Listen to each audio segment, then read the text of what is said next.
এদের তো জিজ্ঞাসাও করলো না কেউ, জিজ্ঞাসা করছে না কেউ আপনাদের। তো এখানে তো সরকার ইচ্ছে করলে ভূমিকা রাখতে পারতো।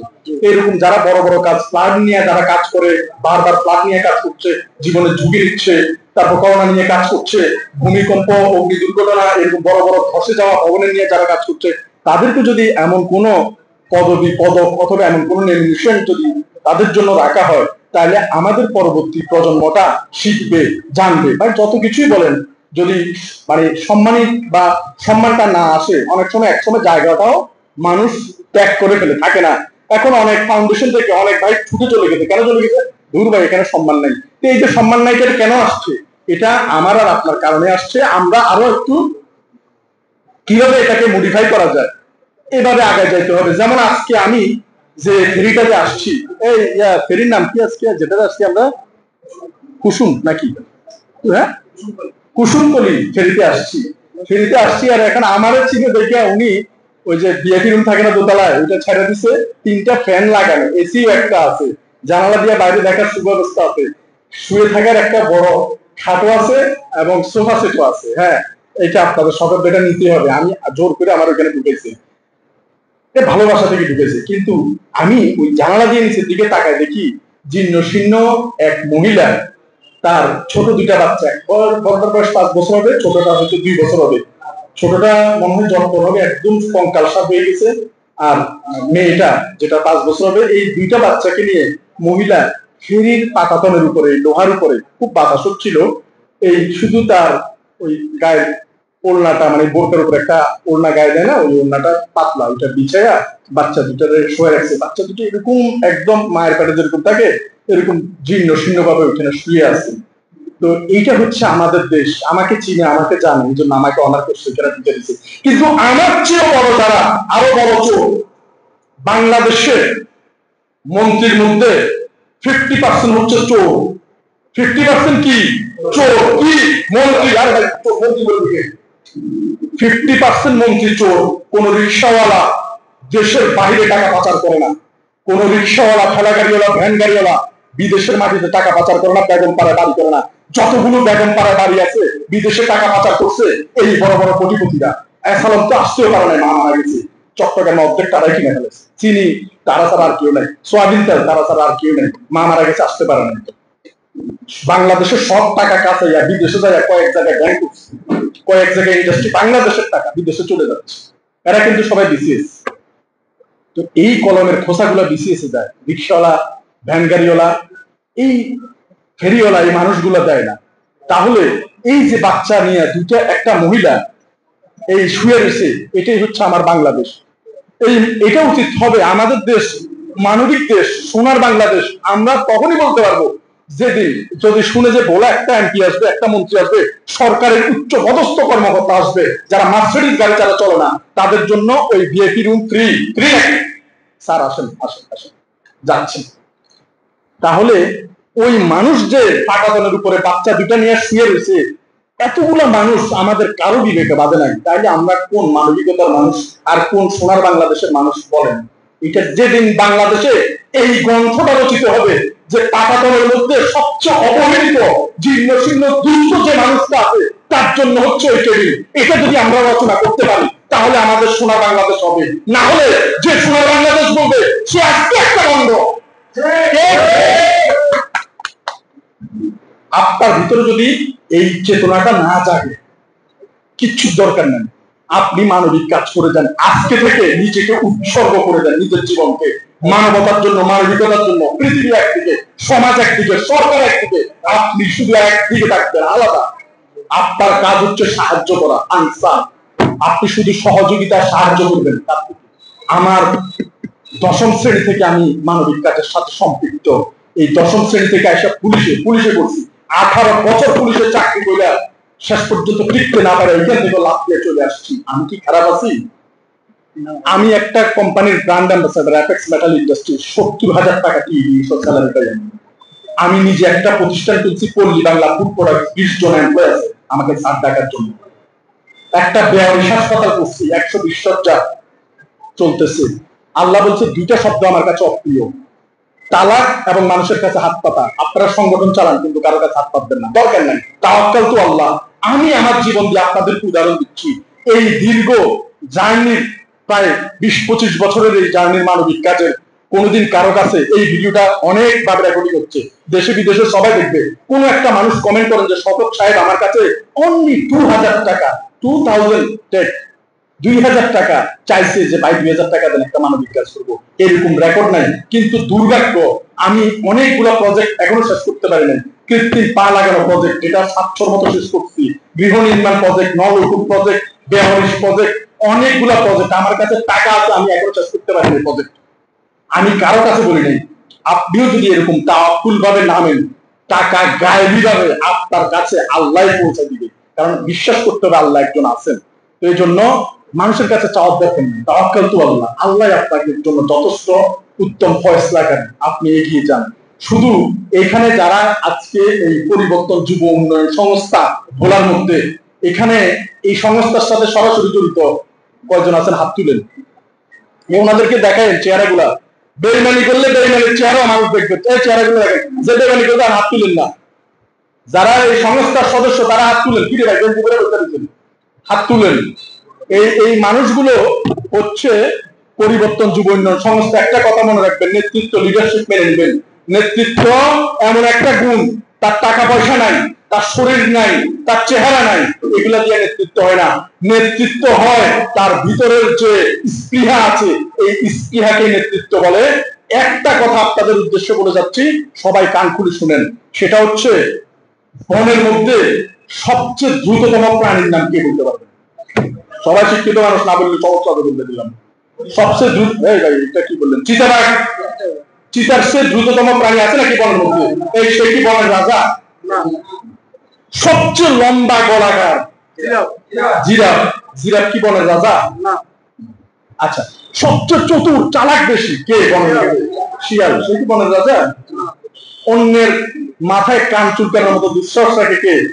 বানর। সে কি বনের রাজা? বিশাল বডি, বনের মধ্যে সবচেয়ে বিশাল বডি কার? হাতি। হাতি কি বনের রাজা? না। তাহলে বনের রাজা কি? বাঘ কেন হবে? সিংহ। বনের রাজা সিংহ। তার এত লম্বা গলাও নাই, বিশাল বডিও নাই, চতুরও না, চালাকও না, কিছু না, কিন্তু সে বনের রাজা। তার স্পৃহার কারণে, তার আত্মবিশ্বাস যে হাতি আসুক, বাঘ আসুক, জিরাফ আসুক, ভাল্লুক আসুক, যা আসুক আমার কাছে কিছুই না, তার ভিতরের স্পৃহাটা এত বড়। তেমনি আপনারা একজন স্বেচ্ছাসেবী, একজন ভলেন্টিয়ার, একজন এই পরিবর্তন যুব উন্নয়ন সংস্থার এক একটা মানুষ হচ্ছেন এক একটা বুলেট। 100টা আওয়ামী লীগের লোক, 100টা বিএনপির লোক, 100টা জামাতের লোক, 100টা এনসিপির লোক, আপনি একা, আপনি হিরো। আপনাকে ওইভাবে গড়ে তুলতে হবে। ঠিক 3 দিন না খেলে বলতে পারবেন না যে কি অনুষ্ঠানে এলাম, কিছু খানা দিল না। কিন্তু এরকম অনেক কুলাঙ্গার আছে, এখান থেকে যায় বলতে বিরিয়ানি দিচ্ছে, শুক না বলবেন, বলেন না। তো এইরকম যাতে না হয়, আমার অনেক বোন এখানে আছে যারা অনেক দূর থেকে আসছে, আজমির আসছে, আমার চেয়েও সে অনেক ভালো, কারণ সে এখানে এসে রক্তদান করছে, আমি তো পারবো। আমার বোন আছে, আমার একসাথে আমরা নিপা, আমার বোন, সেও একা মেয়ে মানুষ, এত দূর থেকে আসছে আপনাদের ভালোবাসা, আপনাদের এই অনুষ্ঠানে এত দূর থেকে এত ত্যাগ দীক্ষা সবকিছু শেষ করে এখান পর্যন্ত আসছে। এই মানুষগুলা, আমি পুরুষ মানুষ, অথচ সে একা চলে আসছে, আমার সাথে তো সাঙ্গ পাঙ্গ দিয়ে একটা আসছে, একা চলে আসছে। তো এই যে ওনারা আমার চেয়েও ভালো কাজ করে, আমার চেয়েও ভালো মানুষ। এই জন্য সবসময় কখনো নিজেকে আপনি রাইট মনে করবেন না, রাইট আরেকজন, সবসময় এটা মনে করবেন। কেউ মনে দুঃখ দিয়েছে, কোনো আপত্তি নাই, আল্লাহ তো একজন আছে। এই যে আমার এক ভাই এখানে বলে গেছে, ওনার কথাটা, এখানে যত কথা হয়েছে সর্বোচ্চ দামি কথা হচ্ছে ওনার। ভাইয়ের নাম কি? ইমরান ভাই, আমি চিনি, আমার খুব ভালোবাসে। ইমরান ভাই দামি কথাটা কি বলছে? কোন মুমিন যদি কোন মুমিনের একটা হাজত পূরণ করে, আল্লাহ তার হাজত পূরণ করে। হ্যাঁ, 73টা হাজত পূরণ করে। এই একটা খাবার কাউকে দিচ্ছেন আপনি, আমরা রাস্তার পাশে বিক্রি করে 10 টাকা করে, বরিশালের আমরা, পাকা আমরা, খুব মজার। আপনি মন চাইছে একটা নিচ্ছেন, পাশে একটা ছোট বাচ্চা বসে আছে, বৃদ্ধ মা বসে আছে, দুইটা আমরা কিনি ভাই, 20 টাকাই তো যাবে, কত যাবে, দিয়ে দেন। এই 20 টাকার কারণে আপনার 73 দুগুণা কত? অঙ্কের লোক 73 দুগুণা কত? কি রে ভাই? হ্যাঁ, 146। এই 146টা অফার আপনি পেয়ে যাচ্ছেন। তাহলে এটা ভালো না? আজকে থেকে আপনাদের কাছে একটা অনুরোধ, আপনারা এই যে পরিবর্তন যুব উন্নয়ন সংস্থার সাথে যারা আছেন আঁকড়ে ধরবেন। পরিচালক ভুল করবে, সে মানুষ, তার ভুল হইতেই পারে, কিন্তু আপনারা ভুল করবেন না, তাকে ছেড়ে যাবেন না, তার থেকে দল ছুটাবেন না, মনে প্রাণে যে চাই বলুক কাজে লেগে যান এবং প্রতিদিন একটা করে ভালো কাজ করবেন এবং জীবনের শেষ সময় পর্যন্ত মানুষের জন্য উৎসর্গ করে দেন। আপনি যদি এক কদম মানুষের জন্য যান, আল্লাহ আপনার জন্য 20 কদম চলে আসবে, কল্পনাও করতে পারবেন না। আপনি জানেনও না, আপনি এই রাস্তার ওই পাশ থেকে ওই পাশে এখন দুপুরবেলা পার হইতে বড় একটা গাড়িতে আপনাকে, হ্যাঁ আপনাকে বলছি, আপনাকে একদম পিষ্ট করে দিত, কিন্তু আপনি এই মানবিক কাজে বন্যাতে অংশগ্রহণ করছেন, ওইখানে রক্ত দিচ্ছেন আর ওইখানে এক মাকে হাসপাতালে পাঠাচ্ছেন, এই কারণে আল্লাহ আপনাকে দয়া করছে, রাস্তা আপনাকে পিষ্ট করে দেওয়া হয় নাই। কিন্তু এটা যদি আপনাকে ভিডিওতে দেখাই যান, তাহলে আপনি বলতেন আমি জীবনেও মানবিক কাজ পারবো না, কিন্তু আপনি আপনার ভালোটা দেখেন না, এই জন্য আপনি বলেন এত বছর মানবিক কাজ করছি কি, কিন্তু আপনার ক্যান্সার হইতে পারতো, আপনার বাবার ক্যান্সার হইতে পারতো, আপনি টাকায় পিষ্ট হইতে পারতেন, অনেক বড় বিপদ আপনার কেটে গেছে, আপনি জানেনও না সেটা। তাহলে এই জন্য আমরা জীবনের সময় পর্যন্ত এই ভালো কাজের সাথে লেগে থাকবো এবং প্রতিদিন একটা মানুষের চোখের পানি মুছে দেওয়ার চেষ্টা করেন। এই যে আমি ব্যর্থ হয়েছি, আমি যদি ওই ডেকের মধ্যে শুয়ে থাকা জীর্ণশীর্ণ মার বাচ্চা দুটিকে যদি আমি এসি রুমের মধ্যে আমি রাখতে পারতাম, তাহলে আমি সফল ছিলাম, কিন্তু আমার কথাটা হয়তো তারা মানবে না, বিদায় আমি করতে পারি না, আমি দুঃখিত, আমি দুঃখ বরাক্রান্ত, এই জন্য আমি লজ্জিত। এই লজ্জা যাতে আপনাদের পেতে না হয়, এরকম দেখলে আপনারাও 3-4 জন এই একটুলো, এই ওরা বেশি অসুস্থ, ওরা জ্বর এসে গেছে, ওদেরকে এখানে দাও, এইভাবে আপনারা যদি 4-5 জন দাঁড়ায় যান, তাহলে আমরা এই দেশটাকে অনেক দূর আগায় নিয়ে যেতে পারবো। এবং বিদেশে এই ভলেন্টিয়ারিটার অনেক মূল্য, আমাদের দেশে কোনো মূল্য নাই। তাই আমাদের দেশে যাতে মূল্য হয়, আপনারা মনে প্রাণে লেগে থাকেন, কাজ করেন, ইনশাল্লাহ সফলতা আমাদের আসবেই, আল্লাহ আমাদের সাথে আছে। তাই আজকে থেকে সবাই প্রতিজ্ঞা করছি তো, মনে প্রাণে ভালো কাজের সাথে লেগে থাকবো, কখনো ছেড়ে যাবো না। বিদেশে যাই, যে চাকরি করি, সেনা প্রধান হই, পুলিশের প্রধান হই, আইজিপি হই, ডক্টর ডিগ্রি অর্জন করি, কিংবা বিসিএস ক্যাডার হই, যাই হই, এখান থেকে অনেক রত্ন বেরোবে। জীবনের শেষ দিন পর্যন্ত এই কাজের সাথে বেইমানি করবেন না, এই কাজ ছেড়ে যাবেন না, এবং এই কাজ যারা করে তাদেরকে একটু আন্তরিকতা দেখাবেন। যেমন আমাদের মামুন ভাইয়ের বাসায় গেলাম, ভাই যে আপ্যায়নটা করলো, নিজের বিছানা ছাইড়া ছুঁড়ে দিয়া এই খাবার আছে নাকি মানুষটা, আচ্ছা যা পিছনে প্রশংসা করাটা ভালো, এই মানুষটা যা করছে। আর ভোলা বাংলাদেশের একমাত্র বদ্বীপ, ভোলাকে চেনার অন্যতম কারণ হচ্ছে বাংলাদেশের একমাত্র বৃহত্তম বদ্বীপ হচ্ছে ভোলা, এবং এই ভোলা মানুষ বাংলাদেশের মধ্যে এক সমীক্ষায় দেখা গেছে সবচেয়ে বেশি ধর্মপরায়ণ। তো যে মানুষের মধ্যে অন্তরে ধর্মের ভয় আছে, সেই মানুষ তো অন্যায় কাজ করতে পারে না।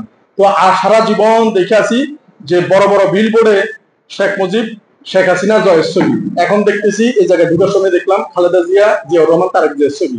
এবং এই ট্রেনটা যাতে চেঞ্জ হয়ে যায়, আমাদের ভোলায় যে সবচেয়ে ভালো কাজ করবে আপনারই নির্বাচিত করে তার ছবি না, সে আবার মন্ত্রী এমপি হবে না, তার ছবি এক সপ্তাহ থাকবে, আপনারা দিয়ে দেন, বেশ তোমাকে নিয়ে আমরা গর্ব করি, আপনারা এই কাজটা ইন্সপায়ার করেন, সে আরো করবে। এতগুলো মানুষ আমাকে ভালো বলছে, ভাই আমি চাইলে এখন খারাপ কাজ করতে পারবো না, কারণ এতগুলো মানুষ আমার ভালো জানে, ভালো বলছে, আমি কেমনি এই কাজটা করি, আমার বিবেকে ভাববে। আপনাদের অনুপ্রেরণা এবং ইন্সপায়ার যদি আপনাদের দেওয়া হয়, আপনারা অনেক দূরে এগিয়ে যাবেন। এবং আমরা আশা রাখি বাংলাদেশে এই আপনাদের ভলেন্টিয়ারি এই কার্যক্রমের সরকার বিভিন্ন পদক্ষেপ নিবে, এবং বাংলাদেশে একটা বেয়ারস মেডিকেল কলেজ, এটা আমি প্রত্যেক বক্তৃতায় শেষে বলে দিই, বাংলাদেশে একটা বেয়ারস মেডিকেল কলেজ খুবই দরকার, যেটা নাই। কারণ আমরা তো ডাক্তার হই ভাই, 2000 টাকা ভিজিট কেমনে নিমু এসি দেখি, কিন্তু রাস্তায় পৌঁছে গুলো মানুষ বললো তাতে আমার আর আপনার কিছু যায় আসে না। সরকারি হাসপাতালে ডাক্তার গুলো দেখে না, আর সরকারি যে বৃদ্ধাশ্রম আছে বা যেগুলো আছে শেল্টার গুলো আছে, সেগুলোতে এরকম পৌঁছে গোলে পোকা হয়ে গেছে, মাথা খুলি নেই, এগুলো কিন্তু নিবে না, মেডিকেলের বারান্দ চিকিৎসা হয় না। তাই তাদের জন্য একটা যাতে স্বতন্ত্র মেডিকেল কলেজ হয়, আমাদের এই প্রতিপাদ্য সব জায়গায় একটাই থাকে, যাতে জীবদ্দশা যদি এই বাস্তবায়নটা আমরা করে যেতে পারি, আল্লাহর কাছে এই একটা নাজাতের উচিলে যথেষ্ট। যতদিন বাংলাদেশ থাকবে আর এই বেয়ারস চিকিৎসা নেবে, ততদিন কবর নিচে আমি আর আপনি হাসবো। কারণ 40 বছর আমি আজকে থেকে বলি, আপনারা এত উচ্চ শিক্ষার দরকার নাই, গড়াই 60 বছর কি করবেন এত উচ্চ শিক্ষা দিয়ে, ডাকাতি তো হবে না। উচ্চ শিক্ষার প্রধান উদ্দেশ্য হচ্ছে বর্তমান সময় একটাই, অর্থ উপার্জন, আর কিছুই নয়, আর কিছুই নয়, শুধু অর্থ উপার্জন ছাড়া উচ্চ শিক্ষার কোনো মূল্যই নেই। আপনি 60 বছরের জিন্দিগিতে 40 বছর শেষ, আমার 40 সামনের বছর, আপনারা আমার চেয়ে কম না, কিন্তু এখানে আমার চেয়ে বয়সে বেশি আছেন, আর 20 বছর বাঁচবেন, ডক্টরেট নিবেন, পিএইচডি করবেন, আমেরিকার যা নাসার বিজ্ঞানী হবেন, আর 20 বছর কবর অপেক্ষা করছে। কেন তুমি ডাক্তার হইলে না, কেন তুমি ইঞ্জিনিয়ার হইলে না, কেন তুমি নাসার বিজ্ঞানী হইলে না, এটা প্রশ্ন নয়। প্রশ্ন হচ্ছে এখানে কি করে গেছো, এটা হচ্ছে প্রশ্ন। তো এই জন্য আমাদের সামনের জিন্দিগিকে আমরা মানুষের জন্য উৎসর্গ করব, মানুষের কল্যাণে কাজ করব, আমৃত্যু এটার সাথে লেগে থাকবো। ধন্যবাদ সবাইকে। ভোলাবাসীর আতিথেয়তা, আন্তরিকতা এবং পরিবর্তন যুব উন্নয়ন সংস্থা সামনের বছরে আবারও যাতে আমরা কোনো না কোনো ভাবে আপনাদের সাথে সম্পৃক্ত হতে পারি, বড় কোনো পরিসরে, বড় কোনো আয়োজনে, আরো বড় কোনো পরিবেশে আপনাদের সাথে আমরা সম্পৃক্ত হবে। ধন্যবাদ সবাইকে। আসসালামু আলাইকুম রহমতুল্লাহ। সরকারের সাথে সবার কাজ উনি চাইলে আমাদেরকে বাদন ভাই, ভাই আপনি কিন্তু অনেক কিছুর সাথে যুক্ত, আমি আর কিছু কম না ভাই। এই যে এর পরের বার আসুন, যাতে এখানে আপনাকে যত প্রশংসা করছে বা যত অমায়িক ভাবে আপনাকে উপস্থাপন করছে, আমি চাইছি এর আরো বেশি আল্লাহ তাআলা আপনার